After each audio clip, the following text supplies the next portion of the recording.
name was Zhao Da, living in poverty, now in his 30s and still unmarried. His critically ill mother, seeing her son unmarried, refused to rest in peace. To ease his mother's mind, Zhao Da begged the village beauty, Gu Dan, from the neighboring village to pretend to be his girlfriend and brought her home. His mother was very pleased with the pretty Gu Dan and immediately took out the family heirloom jade bracelet and put it on her wrist, hoping she would marry Zhao Da soon. Then she passed away peacefully. On the way back, Gu Dan returned the bracelet to him, asking him to pretend this never happened. However, Zhao Da had genuinely fallen for her. The next morning, he waited at the village entrance to give Gu Dan food for the winter and accompanied her to gather firewood in the mountains. On the way back, Zhao Da confessed his feelings to her. I want to marry you, this time for real. If anyone bullies you, I'll stand up for you. Zhao Da's words moved her, but she still refused him because her family used to be landlords. And in this special era, her family was oppressed and closely watched by the village. This was also why a girl like her was called Gu Dan. But this refusal didn't make Zhao Da give up. Instead, he pursued her even more fervently. He cared for and looked after Gu Dan meticulously. As for Gu Dan's background, he didn't care. He just wanted to live a good life with her. Eventually, Gu Dan was moved by Zhao Da's sincerity and decided to abandon societal judgment, putting on the bracelet symbolizing her as a daughter-in-law of the Zhao family again. Thus, the two relied on each other from then on, going out together every day. Life was tough, but their hearts were sweet. However, the good times didn't last long. One day, Gu Dan came to Zhao Da with a tearful face, saying her mother was ill and needed 200 yuan for hospitalization. But due to her special status, no one in the village was willing to lend her money. Zhao Da quickly comforted her, telling her not to worry, as he would sell his sheep to raise money for her. This deeply moved Gu Dan. But in this special era, private transactions were a serious crime. Before they could complete the deal, they were caught red-handed. They blamed everything on Gu Dan, put a collar on her, and publicly humiliated her in front of everyone. Gu Dan could only shed tears of grievance. Just as they were about to convict her, Zhao Da rushed forward, ignoring everyone's obstruction. I was the one who wanted to sell the grain. If anyone should be punished, it should be me, Zhao Da. Then he boldly stepped forward, removed the collar from Gu Dan's neck, and caused a commotion at the scene, vowing to protect Gu Dan at all costs. Meanwhile, Zhao Da's friend took advantage of the chaos to take Gu Dan away from the scene. Afterwards, to avoid implicating Zhao Da further, Gu Dan chose to drown herself in the river. In the end, her body was never found. Zhao Da became despondent. 7 years passed and Zhao Da still hadn't married. His family was already poor, and after the incident with Gu Dan, the village women kept their distance from him. The village elders tried many ways to help him, but nothing worked. Zhao Da seemed resigned to his fate, planning to live with this mindset. But the village elder was anxious and told Zhao Da,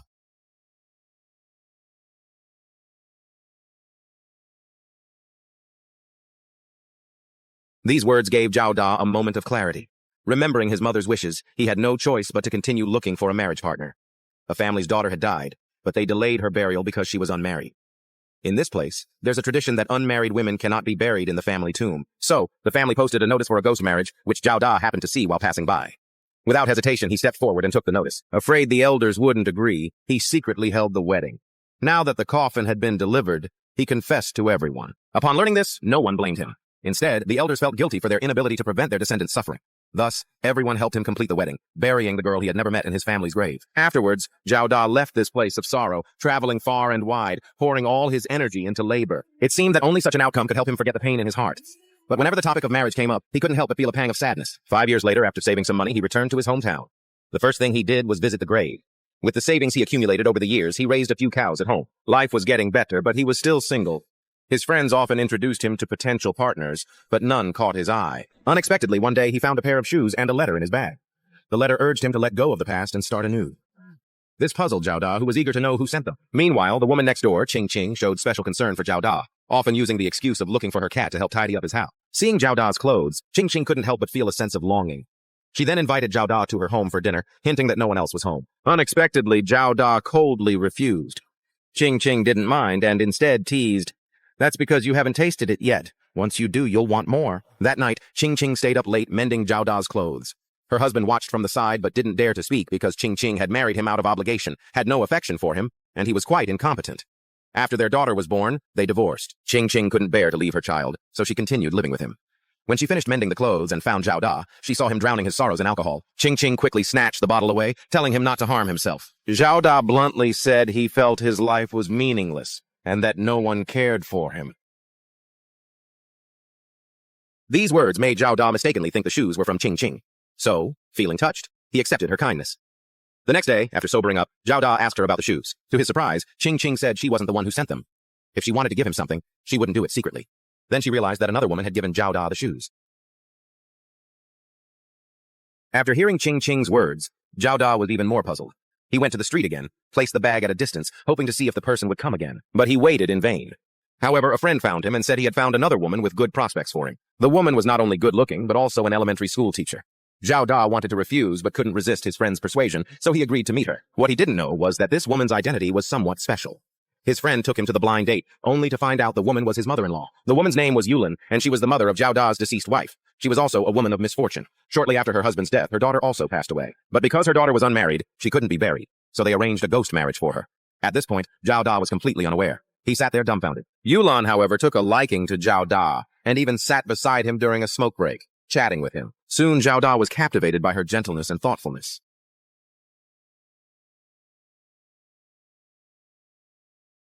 Meanwhile, Qing learned from Zhao Da's friend about his blind date. So, she decided to fight for her own happiness. She took her daughter to find Zhao Da to negotiate, but her daughter couldn't bear to leave her father. The father and daughter cried their hearts out.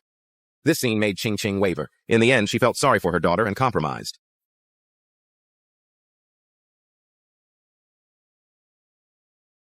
Meanwhile, Yulin prepared a table full of good food for Zhao Da to celebrate their meeting. Zhao Da then confessed to Yulin about his past marriage to a deceased wife. Unexpectedly, Yulin already knew about it. She had planned to tell Zhao Da later, but since he brought it up, she had to tell him the truth. "The wife you married was our poor daughter." These words hit Zhao Da like a bolt from the blue, making him instinctively feel it couldn't be true. But Yulan's attitude was firm. This left Zhao Da stunned, lying on the bed, unable to recover for a long time. This news quickly reached the village elders. Opinions were divided. Some felt it was unethical and opposed their marriage, but others believed that Zhao Da had finally found happiness and shouldn't be torn apart. Before they could reach a consensus, Yulan's mother-in-law directly opposed their marriage. In fact, she was more worried about her grandson losing connection with the family, so she secretly hid her grandson away. Yulan couldn't find the child and was anxious, but unfortunately, she fell in the heavy rain and became seriously ill. Zhao Da, upon hearing this, rushed to see Yulan and took her to the hospital. He stayed by her side day and night. Once Yulan's condition stabilized, Zhao Da went out to buy her supplements. He also realized he couldn't do anything unethical and planned to end things with Yulan. But before he could speak, Yulan confessed first. Actually, many years ago, when Zhao Da caused a scene at the meeting for Godan, she was there. At that time, she was already attracted by his fearless love. Unexpectedly, her daughter's untimely death made them mother-in-law and son-in-law. By this point, Yulin was already in tears. Finally, she expressed her determination to Zhao Da. "I want to repay the love I owe you.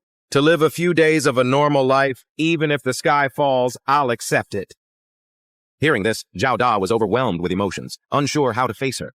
But later, when he went to Yulan's house to get her clothes, he unexpectedly discovered that the shoes he received were from Yulin. He was instantly moved to tears, even more unsure of how to face Yulin's love. So he went to the Yellow River to clear his mind and think about what to do next. Unexpectedly, Qing found him. She handed Zhao Da a new pair of shoes. "I stayed up several nights making these, just wear them. Even if you throw them away later, you must wear them at least once."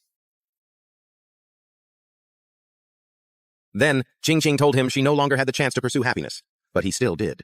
She hoped Zhao Da wouldn't disappoint her and Yulan's expectations, and would continue to love and hate as fearlessly as before. The story ends here. The director didn't give a conclusion, but we can imagine it. With Zhao Da's character, he surely won't let us down.